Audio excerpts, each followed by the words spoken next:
Election করুন, free and fair election করা আপনার ডিউটি। আপনি ইলেকশন প্রসেস করবেন, আপনি ইলেকশনটা ঠিকমতো হচ্ছে কিনা দেখবেন, আপনি ইলেকশনে মানুষ যাতে ভোট দিতে পারে দেখবেন, কিন্তু আপনার কোনো অধিকার নেই যে আপনি ল অ্যান্ড অর্ডারে ইন্টারফেয়ার করবেন। আমি সেশনের সময় চমকাতে দেখেছি, আমি জ্যোতিবাবুদের সেশনকে উন্মাদ বলতেও দেখেছি।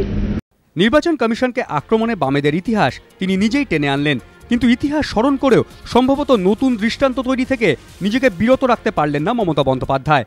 তীক্ষ্ণ বাক্যবাণে নির্বাচন কমিশনকে বিদ্ধ করার মুখ্যমন্ত্রীর ভূমিকা প্রসঙ্গে অনেকেই কটাক্ষ করে একথাই বলছেন।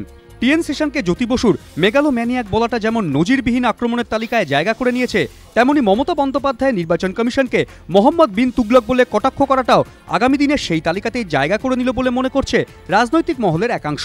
যদিও দুর্গাপুরে এদিন সাংবাদিক বৈঠকে শুধু কমিশনকে কটাক্ষই নয়, কমিশনের বিরুদ্ধে রাজনৈতিক খেলা খেলারও অভিযোগ করেছেন মমতা।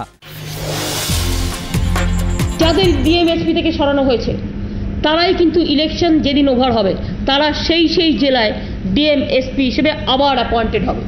এক প্রকার বাধ্য হয়ে নির্বাচন কমিশনের এসপি ডিএমদের বদলির নির্দেশ মমতা বন্দ্যোপাধ্যায় মানলেন ঠিকই, কিন্তু সেই সঙ্গে স্পষ্ট জানিয়ে দিলেন তাকে এখন যাদের সরাতে হচ্ছে ভোট পেরোলেই তাদের তিনি ফের পুরনো পদে বহাল করবেন।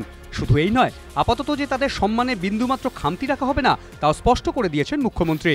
কিন্তু বর্তমানে যখন নির্বাচনী আচরণবিধি কার্যকরী রয়েছে, তখন কি মুখ্যমন্ত্রী ঘোষণা করতে পারেন যে অপসারিত এসপি ডিএমদের তিনি ফের পুরনো পদে বহাল করবেন? এই প্রশ্ন উঠছে রাজনৈতিক মহলে।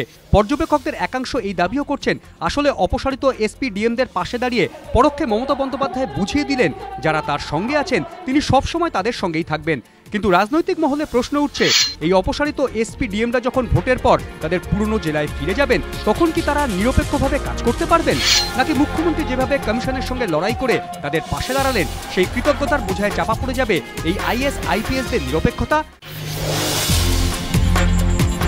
রাজ্যের 5 জেলার পুলিশ সুপার, 1 জেলা শাসক এবং 2 জন অতিরিক্ত জেলা শাসকের বদলির নির্দেশ ঘিরে জাতীয় নির্বাচন কমিশনের সঙ্গে সংঘাতে জড়িয়েছেন মমতা বন্দ্যোপাধ্যায়। শেষ পর্যন্ত অবশ্য পিছু হটেছেন তিনি, যদিও ভোটের সময় কমিশনের নির্দেশে প্রশাসনিক আধিকারিকদের বদলি নতুন কিছু নয়। অতীতে এরকম উদাহরণ যেমন ভুরি ভুরি রয়েছে, তেমনই এবারের ভোটেও পশ্চিমবঙ্গের পাশাপাশি অন্য একাধিক রাজ্যে নির্বাচন কমিশনের নির্দেশে জেলাশাসক পুলিশ সুপারের বদলি হয়েছে। উত্তরপ্রদেশের 44 জন আধিকারিককে বদলি করেছে নির্বাচন কমিশন।